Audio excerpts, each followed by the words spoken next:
கழுவுற மீன்ல நழுவுற மீன்னு சொல்லுவாங்க. நழுவுற மீன்ல அழுவுற மீன் தான் கன்னிராசி நேயர்கள். உங்கள் அத்துணை லட்சியங்களையும் அடைவதற்கான ஒரு ஹோப், ஒரு நம்பிக்கையை தரக்கூடிய ஆண்டாக வருகின்ற புத்தாண்டு. ரொம்ப வருஷமா கல்யாணத்துக்கு நான் வரன் தேடிட்டு இருக்கேன். எனக்கு கல்யாணம் நடக்கல. சரியான வரன் அமையல.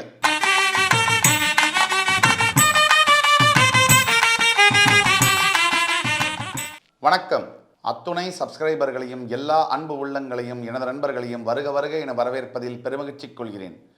வக்கரதுண்ட மகாகாய சூரியகோடி சமப்பிரபக அவிக்னம் குருமேதேவ சர்வகாரியேஷு சர்வதா. தென்னாட்டுடைய சிவனே போற்றி, என் நாட்டவர்க்கும் இறைவா போற்றி. அன்பர்களே, நண்பர்களே, புத்தாண்டு பலன்கள் 2024 வரிசையில் இன்னைக்கு நம்ம பார்க்க போகிற ராசி கன்னி ராசி. காலபுருஷனுடைய 6ஆம் வீடு என்று சொல்லக்கூடிய கன்னிராசி.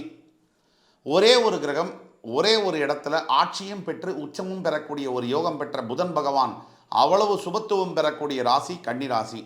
இங்கே சுக்கிர பகவான் நீச்சம் பெறுவார், புதன் பகவான் ஆட்சி பெற்று உச்சம் பெறுவார். இங்கே பார்த்தீங்கன்னா சொன்னால் உத்திரம், அஸ்தம், சித்திரை போன்ற 3 நட்சத்திரங்கள் வரும். சூரியன், சந்திரன் மற்றும் செவ்வாயுடைய நட்சத்திரங்கள் வரக்கூடியது. இப்போ கன்னிராசி நேயர்களுக்கு வரக்கூடிய ஆண்டு புத்தாண்டு 2024 எப்படி இருக்கும், என்னெல்லாம் பண்ண போகுது, நல்ல விஷயங்கள் என்னென்ன சாதகமாக இருக்குது, அதே மாதிரி எதிர்ப்பக்கம் ஒரு பாதகமாக இருக்கக்கூடிய விஷயங்கள் ஏதாவது இருக்கா, அப்படி இருந்தால் அதை எப்படி சமாளிக்கிறது, இதை பற்றி பார்ப்போம். அதுக்கு முன்னாடி கன்னிராசி நேயர்களை பற்றி, உங்களை பற்றி ஒரு முக்கியமான 3 அல்லது 4 புல்லட் பாயிண்ட்ஸை நம்ம பார்ப்போம். அதுக்கப்புறமா என்ன எதிர்பார்க்கலாம், வரக்கூடிய ஆண்டில் என்ன நடக்க போகுது, நம்ம என்ன செய்யணுங்கிறத பற்றி பார்ப்போம்.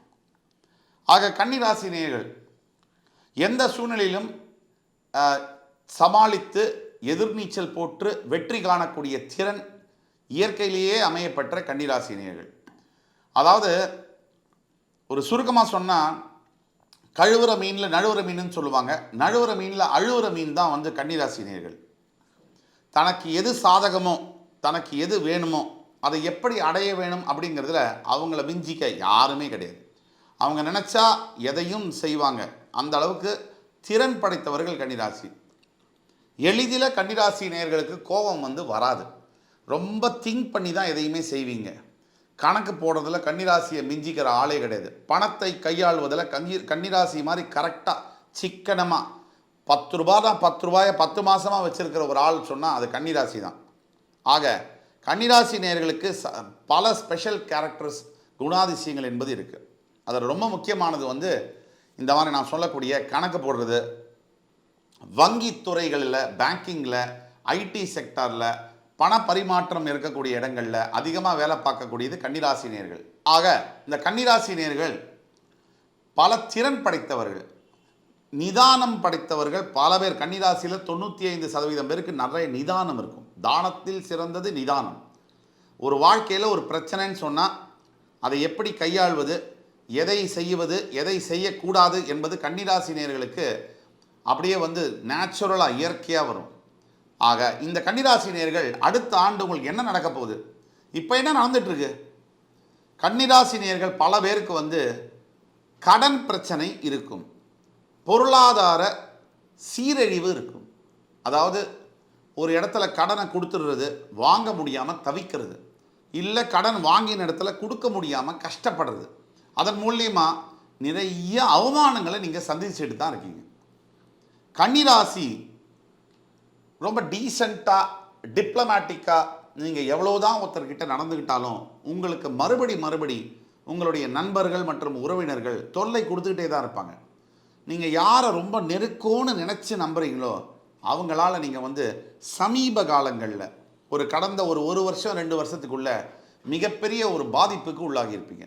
ஒரு எடுத்துக்காட்டுக்கு, இவங்க நமக்கு கூட பிறந்த தம்பி, கூட பிறந்த அக்கா, இதை நமக்கு செய்ய மாட்டாங்க, தங்க, ஒரு அண்ணா இது செய்ய மாட்டாங்கன்னு சொன்னால் அவங்க நீங்கள் எதிர்பார்க்காத முறையில் உங்களை ஏமாற்றிருப்பாங்க, இல்லை உங்களுக்கு நீங்கள் எதிர்பார்க்காத வார்த்தைகளை பேசியிருப்பாங்க. ஒரு எடுத்துக்காட்டுக்கு, ஒரு பேரண்ட்ஸோட சொத்து பிரிக்கிறோம். இப்போ கூட பிறந்த சகோதர சகோதரிகளுக்கு பாகம் உண்டுன்னு சொன்னால் நீங்கள் எதிர்பார்க்காத ஒரு குணாதிசயம் உங்கள் கூட பிறந்தவர்கள்ட்டேருந்து நீங்கள் பார்க்க வேண்டிய சூழ்நிலை உங்களுக்கு ஏற்படும். இந்த 2 வருஷத்தில், இந்த கடந்த 2 ஆண்டுகளில் பார்த்துருப்பீங்க. அதே மாதிரி வேலை மாற்றங்கள் என்பது கன்னிராசி நேயர்களுக்கு கடந்த ஒரு ஆண்டுக்குள்ள நடந்தே இருக்கும். ஏதாவது ஒரு இடத்துல வேலை செய்தவர்கள் ரொம்ப வருஷமாக இருந்தும் கூட சடனாக வேலையை மாற்றக்கூடிய ஒரு சூழ்நிலை வந்து கன்னிராசி என்பவர்களுக்கு இருக்கும். ஆக உறவினர்களால் பல தரப்பட்ட லெவலில் பாதிக்கப்பட்ட ஒரு சூழ்நிலை கடந்த 1லேருந்து 2 ஆண்டுகளுக்குள்ளே ஏற்பட்டே இருக்கும். கண்ணுக்கே தெரியாத பல கன்னிராசி நேயர்களுக்கு, பல 95% கன்னிராசி நேயர்களுக்கு கண்ணுக்கு தெரியாத வியாதிகள் கண்டுபிடிக்கப்படும். இவ்வளோ ஆண்டா உடம்புல வந்து சில பிரச்சனைகள் இருக்குது. அது எதனால் அந்த பிரச்சனைகள் இருக்குது அப்படிங்கிறது இப்போ வந்து அது வெளியில் வரும். இதெல்லாம் நடந்துட்டுருக்கு. இனிமேல் என்ன நடக்க போகுது? கன்னிராசி நேயர்கள் அடுத்த ஆண்டு பார்த்தீங்கன்னா 2 முக்கியமான கிரக நிகழ்வுகள் இருக்குது. ஒன்று, ஏப்ரல் 5ஆம் தேதி 2024 நடக்கக்கூடிய குரு பயிற்சியானது. மேஷ ராசியிலிருந்து பெயர்ந்து குரு பகவான் ரிஷப ராசிக்கு பெயர்வார். அதை பற்றி நம்ம சிந்திக்கணும். அடுத்தது, சனி பகவான் ஜூன் முதல் நவம்பர் வரை வக்ரகதி பெற்று கும்பத்திலேயே இருப்பார். திருப்பி நவம்பர் மாதம் நேர்கதியை அடைவார். இந்த 2 தான் முக்கிய நிகழ்வு. இப்போ இந்த நிகழ்வானது அத்துணை ராசிக்காரர்களில் கன்னிராசிக்கு எப்படி இது பயன்பட போகுதுங்கிறத பற்றி பார்ப்போம். கன்னிராசிக்கு தற்பொழுது 6ஆம் இடத்தில் சனி பகவான் இருக்கிறார். அஷ்டமஸ்தானத்தில் குரு பகவான் இருக்கிறார். அப்போ 6ஆம் இடத்தில் இருக்கக்கூடிய சனி பகவான் உங்களுக்கு பஞ்சமஸ்தானாதிபதி, உங்கள் ராசிக்கு பஞ்சமஸ்தானத்துக்கு அதிபதி. டெக்னிக்கலாக 5ஆம் இட அதிபதி வந்து ராஜயோகாதிபதி எந்த ராசிக்குமே. அப்போ அவர் 6ல் மறைஞ்சாலும் ஆட்சியாக இருக்கார். அது விபரீத ராஜயோகம்னு சொல்லுவோம். ஆட்சியாகக்கூடிய அமைப்பில் எந்த கிரகமும் மறையாது. 6, 8, 12 உட்கார்ந்தா கூட எந்த கிரகமும் ஆட்சியாகக்கூடிய சூழ்நிலையில் மறைவில்லை. இதுதான் டெக்னிக்கலி ரொம்ப இம்பார்ட்டண்ட்டான ஒரு விஷயம். இப்போ மறையாத சனி பகவான் 6ல் இருக்கும்போது கடன் நோய் எதிரிகளை ஒரு விதத்தில் கொடுத்தாலும் எதிர்பாராத பொருளாதார வரவை ஏற்படுத்துவார். எதிர்பாராத பொருளாதார வரவுனா என்ன? சடனாக வந்து பெரிய பணம், ஒரு பிஎஃப், ஒரு கிராஜுவேட்டி, இல்லை ஒரு லோனையே எதிர்பார்க்குறீங்க, அது சாங்ஷன் ஆகுது. 6ஆம் இடத்துல சனி ஆட்சியானதுனால வரக்கூடிய ஆண்டில் கன்னிராசி நேயர்கள் லோன் அப்ளை பண்ணுறீங்கன்னு சொன்னால் வீடு கட்டுறதுக்கு, பிஸ்னஸுக்கு, ஒரு வாகனம் வாங்கிறதுக்கு, எஜுகேஷனுக்கு, மேரேஜுக்கு நீங்கள் அப்ளை பண்ணுற லோன் உடனே சாங்ஷன் ஆகும். இந்த ஒரு அமைப்பை இந்த வருகின்ற புத்தாண்டு உங்களுக்கு கொடுக்கும். அப்படின்னா என்ன அர்த்தம்? உங்கள் வாழ்க்கையில் மிகுந்த திருப்பம், ஒரு பெரிய திருப்பம், ஒரு கல்யாணமோ, ஒரு படிப்போ, ஒரு வேலையோ, அல்லது வெளிநாட்டுக்கு நீங்கள் செல்வதற்கான லோன், இப்படி வந்து வீடு வாங்குவதற்கு எல்லாமே லைஃப்பில் வந்து ஒரு சராசரி மனிதனுக்கு கல்விக்கான உதவி கிடைக்கிறது மிகப்பெரிய வாழ்க்கையில் திருப்பு முனை. திருமணத்திற்கான ஒரு பொருளாதார உதவி கிடைப்பது என்பது மிகப்பெரிய விஷயம். ஒரு வீடு வாங்கணுங்கிறது அனைத்து மக்களுடைய லட்சியம். அந்த வீடு வந்து நினைச்சபடி, நினைச்ச இடத்துல, நினைச்ச விலையில் வாங்குறது, வாகனம் வாங்குவது, இதை தவிர வாழ்க்கையில் வேறு சராசரி மனிதனுடைய லட்சியமாக எது இருக்க முடியும்? ஆக உங்கள் அத்துணை லட்சியங்களையும் அடைவதற்கான ஒரு ஹோப், ஒரு நம்பிக்கையை தரக்கூடிய ஆண்டாக வருகின்ற புத்தாண்டு 2024ஆம் ஆண்டு வருகிறது என்றால் அது மிக இல்லை. என்னென்னா கன்னிராசி நேயர்களே, நம்பிக்கை உங்களுக்கு ரொம்ப முக்கியம். சின்னதாக உங்களுக்கு ஏதாவது சோகம் வந்துட்டா கூட உங்களுக்கு மனசு என்ன ஆகுதுன்னு சொன்னால், அவ்வளவுதான், எனக்கு கொஞ்சம் டவுனாக இருக்குது, இனிமேல் வாழ்க்கையில் எனக்கு நடக்குமா நல்லது அப்படின்னு சந்தேகப்படக்கூடிய எண்ணங்கள் மனசில் வரலாம். ஆனால் உண்மை என்னென்னா, வருகின்ற புத்தாண்டு 2024ஆம் ஆண்டு நீங்கள் வந்து எப்படிப்பட்ட வாழ்க்கை நடக்க போகுது, உங்களுக்கு வரப்போகுதுன்னு சொன்னால், எந்த விஷயம்னு சொன்னால், நீங்கள் வந்து நினைத்து பார்க்க இயலாத அளவிற்கு நல்லபடியான திருப்பு முனைகள் வந்து உங்களை தன்னால் கதவை தட்டிட்டு வந்து சேரும். அந்த விதத்தில் கடந்த ஒரு 4, 5, 6 ஆண்டுகளுக்கு இல்லை 10 ஆண்டுகளுக்கு கூட இல்லாத டெவலப்மெண்ட்ஸு, இல்லாத முன்னேற்றங்கள், ஒரு ப்ராக்ரஸ்ஸு, இதெல்லாம் வருகின்ற ஆண்டு வரக்கூடிய வாய்ப்பு என்பது 99.99% இருக்குது.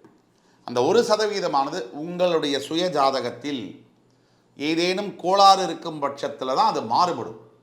உங்கள் சுய ஜாதகத்தில் நான் சொல்கிற பலனுக்கு மேலே கூட நல்லது நடக்கலாம். உங்கள் சுய ஜாதகத்தை கீழே கொடுக்கப்பட்டுள்ள வாட்ஸ்அப் நம்பரில் எங்களை தொடர்பு கொண்டு அப்பாயின்மெண்ட் வாங்கிட்டு தான் வரணும். நேரில் அப்பாயின்மெண்ட் யாருக்கும் கிடையாது, ஃபோன் கால் அப்பாயின்மெண்ட் தான். கட்டணம் வசூலிக்கு ஃபீஸ் கட்டிட்டு நீங்கள் அப்பாயின்மெண்ட் வாங்கிட்டு உங்களுக்கு துல்லியமான பலனை நாங்கள் கழித்து கொடுப்போம். அதே மாதிரி இரண்டாவது நிகழ்வு, இந்த அஷ்டமஸ்தானத்தில் இருக்கக்கூடிய குரு பகவான் ஒரு ஆண்டாக கடந்த ஒரு வருடமாக உங்களை படாத பாடுபடுத்தியிருக்கார். அதாவது என்ன, உங்களுடைய ராசிக்கு மாரகாதிபதி மற்றும் பாதகாதிபதியாக இருக்கக்கூடிய குரு பகவான் 7ஆம் இடத்திற்கு அதிபதியாக வரக்கூடிய குரு பகவான் 8இல் மறைந்து ஆளும் கூட, அது மறைஞ்சது யோகம்னாலும் கூட வெளியூர் போகிறது வெளிநாடு போகிறதுக்கு ஒரு ஆண்ட யோகம்னு சொன்னால் கூட, பிரயாணத்தில் உள்ள யோகம் சொன்னால் கூட, அஷ்டமஸ்தானத்தில் உங்களோட மாரகாதிபதி உட்கார்ந்தது வந்து உங்களுக்கு சில கன்னிராசி என்பவர்களுக்கு துல்லியமாக சொல்கிறேன், விபத்துகளை ஏற்படுத்தியிருக்கும், உடல் உபாதைகளை கொடுத்திருக்கும். இப்போ அவர் பாக்யஸ்தானத்துக்கு வரப்போகிறார். உங்கள் பாக்யஸ்தானம் ரிஷபத்துக்கு ஏப்ரல் 5ஆம் தேதி 2024 வந்து 5ஆம் பார்வையாக உங்கள் ராசியை பார்க்கும்போது இதை தான் சொல்கிறோம், குரு பார்வை வரணும். கல்யாணம், ரொம்ப வருஷமாக கல்யாணத்துக்கு நான் வரன் தேடிட்டு இருக்கேன், எனக்கு கல்யாணம் நடக்கலை, சரியான வரன் அமையலை. கேரண்டீடாக நல்ல வரன் அமைப்பு வந்து 2024 கல்யாணம் ஆகிடும். அப்படி இருக்கக்கூடியவர்கள் கல்யாணத்தை அப்படி அவசரப்பட்டு பண்ணக்கூடாது. ஏன்னா குரு உங்களுக்கு மாரகாதிபதி, களத்திரஸ்தானாதிபதி அதிபதியாக இருந்தாலும் உங்கள் ராசிக்கு மாரகம் மற்றும் பாதகஸ்தானத்துக்கு அதிபதி. ஆக நீங்கள் என்ன பண்ணணும்னா, ஒரு நல்ல ஜோதிடரை அணுகி பொருத்தம் பார்க்காமல் திருமணத்தை செய்யக்கூடாது. நல்ல ஜோதிடர்னு சொன்னோடனே கண்ணில் பார்த்தவங்களை நீங்கள் இது பண்ணக்கூடாது. தீர விசாரித்து ஆராய்ந்து ஒரு நல்ல ஜோதிடரை அணுகி, எங்கள்கிட்ட தான் வரணும்னு சொல்ல, எவ்வளவோ நல்ல ஜோதிடர்களும் இருக்காங்க, அவங்கள்ட்ட கூட அணுகி நீங்கள் வந்து உங்களுடைய பையனுக்கோ பொண்ணுக்கோ அவர்களுடைய எதிர்கால வாழ்க்கையை மனசில் வச்சுக்கிட்டு ஜாதகம் பார்த்து, ஜோதிடத்துக்கு ஏன் காசு செலவழிக்கணும், 50 ரூபா கொடுத்தா ஜோதிடர் பார்க்குறாரே அப்படின்னு நினச்சி ஏமாந்துடாதீங்க. நல்ல ஜோதிடரை அணுகுங்கள்.